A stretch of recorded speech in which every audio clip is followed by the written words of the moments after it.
안녕하세요. 결혼을 앞두고 있던 남자친구와 파혼을 결심한 30대 여성입니다. 평소에도 현실적이고 계획적인 성격이라서 나름대로 꼼꼼하게 따져보고 신중하게 결정했던 결혼이었는데 이렇게 파혼으로 끝나게 되다니 무척 씁쓸합니다. 솔직히 지금도 왜 사귀는 동안 남자친구의 그런 면을 알아차리지 못했는지 이해가 되질 않아요. 1년이란 시간이 사람 한 명을 파악하기엔 부족했던 걸까요? 스스로 괴롭고 부모님 가슴에 대못을 박은 것 같아 죄송할 뿐입니다.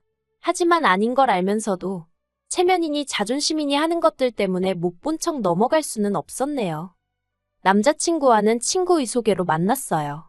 저는 친구가 많은 편은 아니지만 그래도 개중에 나서기 좋아하는 몇몇 친구들이 있거든요. 그리고 그 친구들의 주도로 싱글끼리 모여서 작은 모임을 가진 적이 있어요. 그리고 그때 남자친구를 처음 알게 되었습니다. 그러니 정식으로 소개를 받고 그런 것은 아니고 그냥 모임에서 처음 얼굴을 익힌 거죠. 하지만 이후로 바로 연인 사이가 되었거나 한 것은 아닙니다. 본격적으로 만남을 가진 건 그 모임이 있고 1년이 지나서였어요. 남자친구가 혹시 자기를 기억하냐면서 연락을 해왔고 그렇게 가벼운 안부를 주고받다가 연인이 되었거든요.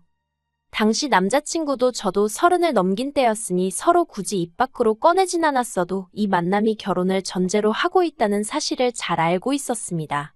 그리고 다행히 사귀는 동안 저희는 어느 다른 연인들처럼 작은 다툼을 몇 차례 하긴 했지만 그게 다였어요. 서로 말로 상처를 준 적도 없고 서로의 믿음을 흔들 만한 행동도 하지 않았으니까요.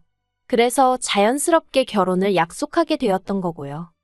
남자친구에 대해서 먼저 조금 이야기를 해보자면 남자친구 아버님은 중학교 선생님이셨고 어머님은 전업주부셨습니다. 그리고 남자친구는 그런 아버님의 영향 때문인지 역시 초등학교 선생님으로 근무하고 있었어요. 그리고 선생님이란 직업은 원래 연금제도가 잘 되어 있잖아요. 그래서 남자친구에게 따로 묻진 않았지만 적어도 부모님들이 노후 준비는 되어 계시겠구나 생각했네요. 뿐만 아니라 남자친구가 말하길 자기는 따로 어머님 아버님한테 용돈을 드리고 그런 적도 없다대요. 그래서 정말 다행이란 생각이었습니다. 재정적인 부분에 있어서 크게 걱정할 일은 없겠구나 싶었으니까요.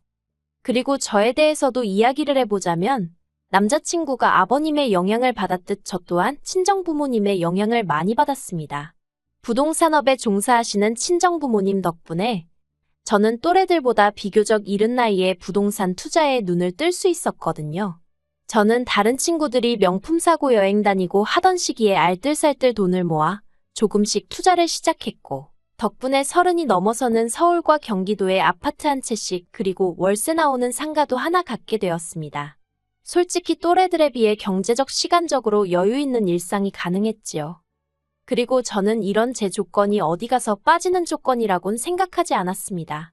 남들 배울 만큼 배우고 비교적 이른 나이에 안정적인 생활을 꾸려나가고 있었으니 제 입으로 말하자니 조금 남사스럽기는 해도 1등 신부감은 아니어도 어디 가서 싫은 소리 들을 만한 조건은 아니라고 생각했지요. 그런데 이게 웬걸 제 자만이었을까요? 남자친구 부모님 특히나 어머님께서 저를 영 탐탁치 않아 하시더라고요. 처음 인사를 드리러 갔던 자리에서 어머님께선 날선 목소리로 저에게 무슨 일을 하고 있냐 물으셨습니다. 그래서 제가 아파트랑 상가를 월세 주는 임대사업을 하고 있다고 하니 그게 어떻게 직업이냐면서 저더러 결국은 백수라는 소리네 하며 비웃음에 가까운 표정을 지으셨어요. 그리고는 당신은 당신 아들처럼 안정적인 직업을 가진 며느리를 원했답니다. 그래서 지금 이 상황이 영 못마땅스럽고 마음에 안 든다고 하셨지요. 그리고 아무리 제가 성격이 긍정적이라고 해도 그런 소리를 면전에서 들으니 솔직히 기분이 안 좋더라고요. 저는 나름대로 남들 놀 때 열심히 치열하게 살아서 이룬 지금의 여유였는데 어머님은 그런 건 전혀 개의치 않으시는 눈치였으니까요. 하지만 이런 걸 제가 일일이 설명할 수도 없는 노릇이었으니 아들 가진 어머니로서 며느리감에 대해서 뭐라도 트집을 잡고 싶으신 건가? 라는 생각으로 이해하는 수밖에 없었지요. 사실 이런 모욕적인 언사에도 제가 바로 파혼을 생각하지 못했던 건 그땐 그래도 남자친구가 나름대로 제 역할을 해주었기 때문이었습니다. 예를 들어 어머님이 남자친구 앞으로 선자리가 물밀듯이 들어온다는 말씀을 하셨을 땐 남자친구가 없는 소리 좀 하지 마시라며 어머님에게 무안을 주기도 했지요. 그리고 아무리 잘난 집안에서 선자리가 들어온다고 해도 자기한텐 저뿐이란 말도 얼굴색 하나 변하지 않고 어머님 아버님 앞에서 하는 식이었습니다. 그리고 그런 남자친구의 모습을 보면서 결혼 후 어머님과 제가 부딪히는 상황이 오더라도 이 사람은 내 편이겠구나 하는 확신을 가질 수 있었어요. 그래서 제가 정말 무슨 마음이 태평양처럼 넓은 대인배라서가 아니라 남자친구에 대한 믿음이 있었기에 그런 불편한 언사들도 참아낼 수 있었던 거고요. 그리고 결국 어머님은 저와 결혼하겠다는, 저 아니면 안 된다는 남자친구의 고집을 꺾지 못하시고 저희 둘의 결혼을 허락하셨네요. 저는 친정도움 없이 결혼을 계획한 반면 남자친구는 모아둔 돈이 많지 않았습니다. 그래서 어머님 아버님이 1억을 보태주시겠다 하셨어요. 그런데 제 입장에선 이미 집이며 상가며 들고 가는 재산이 있는데 굳이 신혼집을 또 구하기 위해서 현찰을 동원할 필요가 있나 싶더라고요. 그래서 제가 가진 아파트 중 계약 만료가 다가오는 아파트에서 신혼살림을 차리자 했습니다. 남자친구가 모은 돈과 어머님 아버님이 보태주시는 돈으로 전세 계약을 하자고 했어요.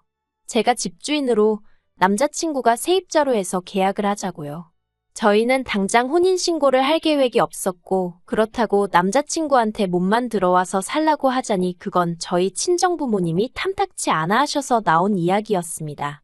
그리고 이 이야기가 어머님 아버님 귀에 들어가게 되자 어머님은 혼인신고만 안 한다 뿐이지 부부끼리인데 무슨 계약을 맺냐면서 몹시 언짢아 하셨지요. 사실 저희가 혼인신고를 미룰 수밖에 없었던 건 남자친구의 10년도 넘은 청약통장 때문이었습니다. 남자친구가 저와 혼인신고를 하게 되면 2주택 세대가 되어버리고 그러면 청약통장은 거의 무용지물이나 마찬가지였으니까요. 그래서 비록 아버님이 손주를 간절히 기다리고 계시는 건 알고 있었지만 2년 정도의 유예기간을 가져보자고 했어요. 임신을 조심하면서 청약이 당첨되길 기다려보자고요.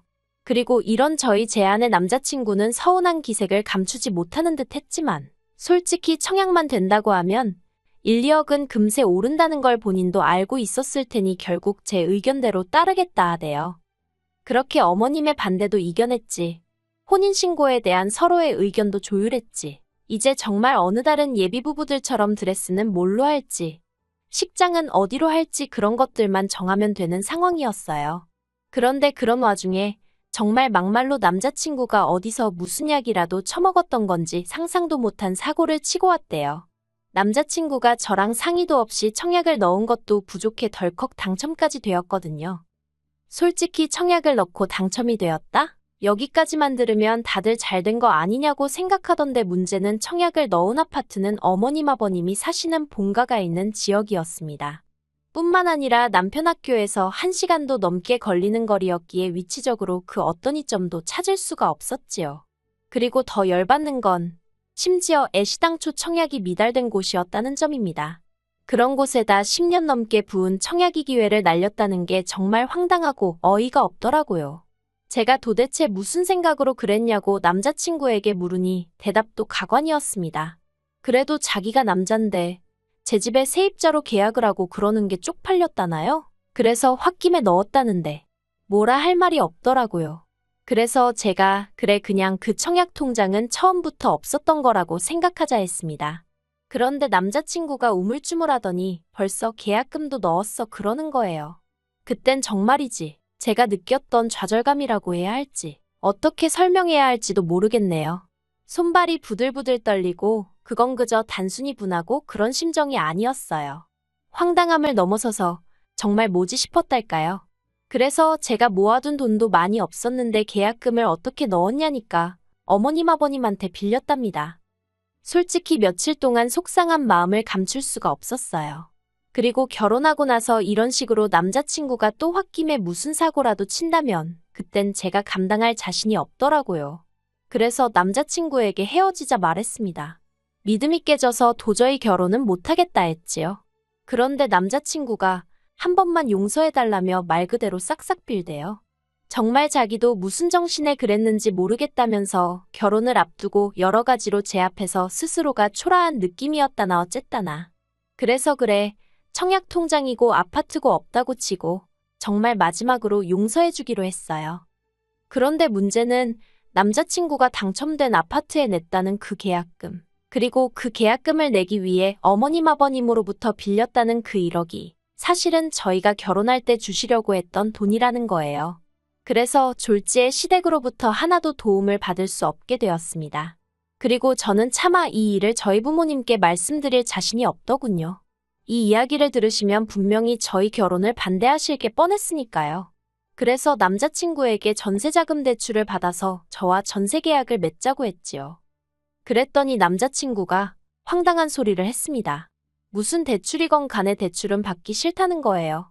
그래서 그러면 내 집에서 신혼살림 못 차리고 다른 집으로 가야 한다고. 그런데 지금 당신도 나도 목돈이 없지 않느냐고. 어쩌자는 거냐고 제가 화를 냈지요. 그랬더니 남자친구 말이 어차피 결혼하면 한 가족인데 무슨 계약을 맺냐면서 처음에 어머님이 하셨던 말씀을 그대로 하는 거예요. 그래서 제가 혼인신고 전이지 않냐, 그러니 돈 문제는 깔끔하게 하자고 다 이야기가 됐던 거 아니냐 했습니다.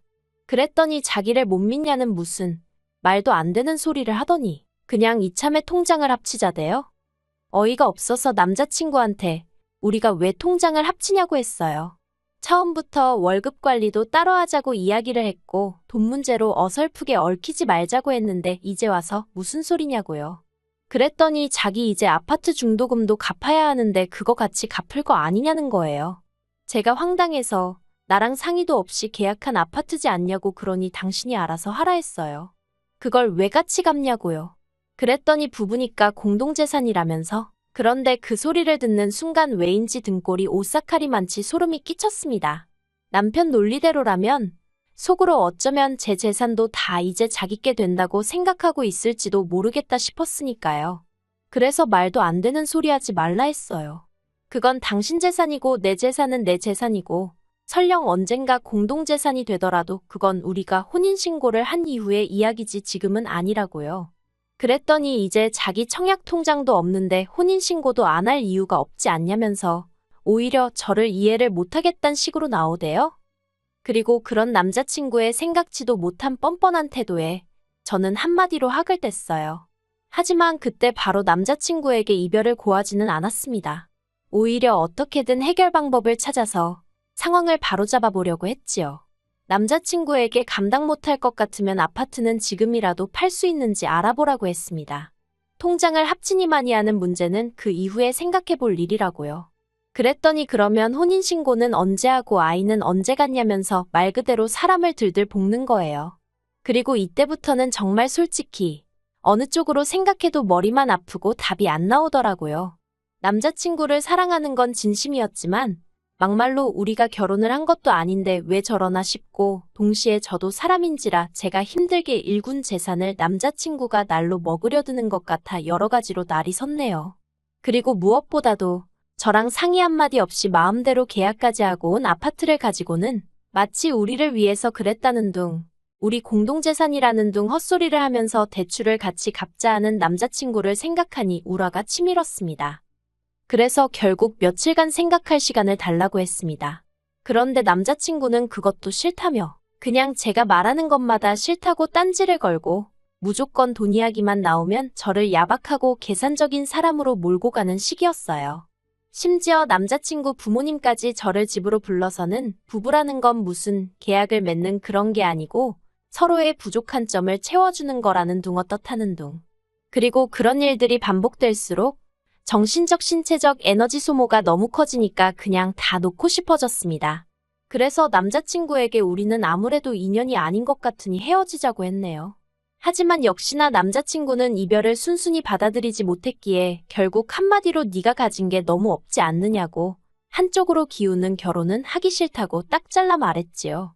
그랬더니 또다시 어머님이 전화로 자기 아들이 교사라면서 교사라는 직업 가진 사람을 네 팔자에 또 만나겠냐 어쩌겠냐. 그래서 직업만 교사면 뭐하냐고 교사는 뭐 돈 없어도 살 수 있느냐고 저도 쏘아댔어요. 물론 남자친구네 집이 그 정도로 가난한 것은 아니었지만 저희 집에 비하면 힘든 건 사실이었고 어쨌든 그 심보가 너무 고약해서 있는 정 없는 정 다 떨어지던 상황이었으니까요. 정말이지 왜 사귀는 동안 저렇게 뻔뻔한 사람이란 걸 눈치채지 못했던 걸까요? 아무튼 이젠 뭐 다 끝난 사이니 더는 신경 쓰지 않으렵니다. 장담컨대 멋대로 청약 넣은 걸 후회하게 될 거예요.